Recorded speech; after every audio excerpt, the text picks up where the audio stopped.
about to do a masterclass in working in the Akashic Records, why symbolism is important with your psychic and channeling abilities. So I'm going to share a client session and all the insights that came through. My client gave me permission to share, so it would support you on your journey as well. Don't mind my lip, I burnt it the other day. Okay, so this is going to be in regards to identity shifting and working on our self-concept and feeling a little anxiety moving into the next chapters of our life. I'm going to be reading from my notes so I stay on track. So when I went into her energy field, her and I were kind of in this liminal space, like holding space, if you will, to get into her Akashic Records. And she said, "Do you see that over there?" And I said, "Yeah, I see the snake." So there was a snake that was kind of crawling around in this space with us. And then it started moving up her arm. And I said, "Are you scared of it?" Because I could feel some apprehensiveness coming from her. Now, she's an energy healer, so she has kind of a deeper understanding of what snakes represent, you know, in shamanism and things of that nature. But still, you got a snake crawling up your arm. It's like, oh. And so she said, "No, I'm not scared of it, but I don't want to get choked." So she was nervous about it being around her neck. And I said, "Okay, well, what do you think the snake is representing in this instance?" And she said, "Feeling trapped, constricted, kind of like a boa constrictor." And I said, "Well, why do you think a snake is coming forward today?" And she said, "My physical health." If you have seen the medical symbol, it's like a staff, and I think there's like two snakes winding around it. So that's where she was pulling it from. And I said, "Okay, well, what's going on with our physical health?" And she said, "I feel like the stress is taking a toll on my body." And I said, "Well, where is the stress coming from?" And this is when I saw lava rocks that were in a stream. So lava rocks, if you've ever seen a bracelet before, are kind of charcoal colored and they have little indentions in them. You can put like essential oils. I mean, those are lava rocks you can wear. Obviously, there's much bigger ones that have been cooled down from volcanic activities. But these were specifically in a stream with cool water. And she was feeling so much anxiety in her throat chakra, in her chest right here. And it wasn't necessarily the same as lava itself, but more so the rocks tumbling around in there. And I said, "Let's pick up one of these rocks and put it in your hand so you can see what you're picking up from it. What are you feeling?" And she said, "There are shards within it." And I said, "Well, what kind of shards?" And she said, "Like a mirror, you know, if you break one and it has all these jagged edges." So that's what was in the rocks. And I said, "Well, what do those represent to you?" And she said, "Old patterns and beliefs that are resurfacing." I said, "Okay, do you feel like that is happening right now, or there's a potentiality of that happening?" And she said, "I feel like it's going to happen." And that might be because we have the Lion's Gate coming up, so that can bring up stuff from the past. And I looked at her, I said, "How would the lava rocks turn back into lava?" Because that's the ultimate fear of just having a very tumultuous experience in life and going through a lot of trauma. I said, they've already been cooled off. They are in a stream. There's literally no way that could happen.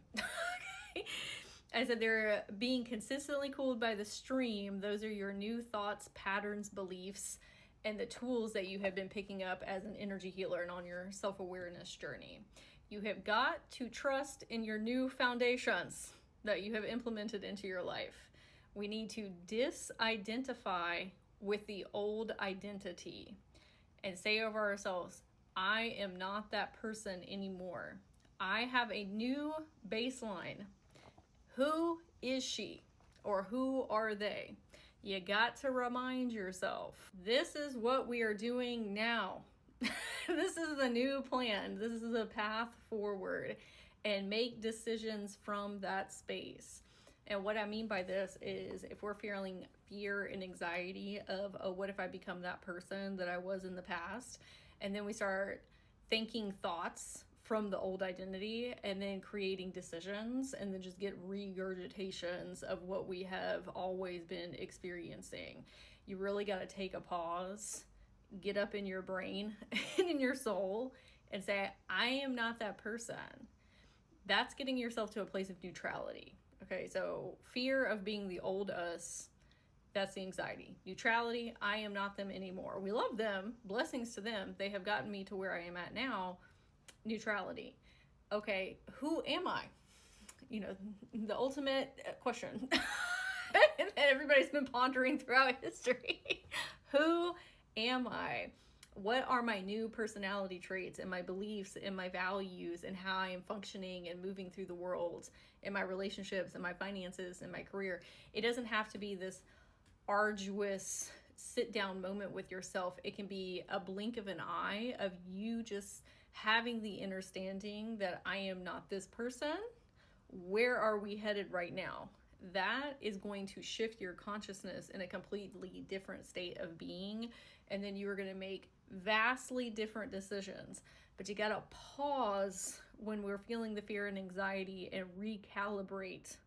Get yourself to that place of neutrality. Okay, now, where are we currently headed?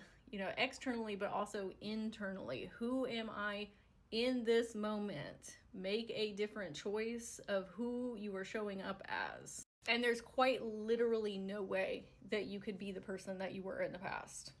Like, you have completely restructured your entire DNA, your cells, your mindset, your beliefs. There's just no way. That's your mind playing games and tricks on you. Like, you just cannot be that person ever again. You have graduated. You completely shifted your character, your avatar. Thoughts are not always the truth. Okay? They're just things that are rambling around up in your mental field.